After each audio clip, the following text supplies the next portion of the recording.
what I do think ends up happening in most of these cases is companies will cave. And they will, of course, say that, that they are respecting people's rights and the privacy issues, but in practice they cave. And it's sort of a, you know, companies are to the government like the government is with terrorists. You know, government with terrorists, the line is always, we never compromise with terrorists. And then there's the unspoken footnote is, except in every specific instance.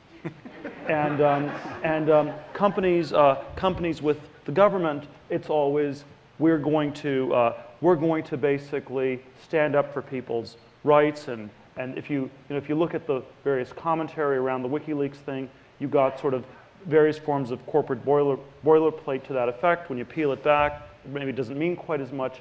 But then in every specific case, there is incredible pressure brought to bear on companies to cave. And I think, I think there are sort of two somewhat different perspectives I'd offer. And that one is, there's obviously this somewhat of a moral perspective where we would like to have absolutely heroic people as CEOs running these companies and saying that we're not going to compromise, and occasionally you get that. And then I think, but what I think we also should be trying to bring about is a balance of power that's a little bit different, where there aren't so many hooks that you have to be gone after, and where the penalties are not so extraordinarily high. And we live in a society where there are a lot of laws. It's not clear how they get applied. There's a book I read the other day, 3 felonies a day. The average person in the U.S. commits 3 felonies every single day. And it only takes, a really clever prosecutor to find out. And so, a given company, it's not just an issue with respect to a specific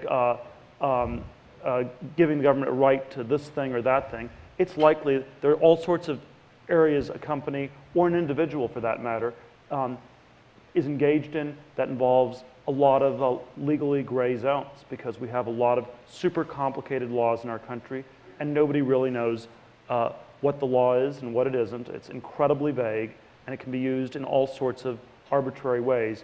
And that's why I believe that even though we would like to have very heroic people, the reality is most people, much less most CEOs, are not like Ellsberg.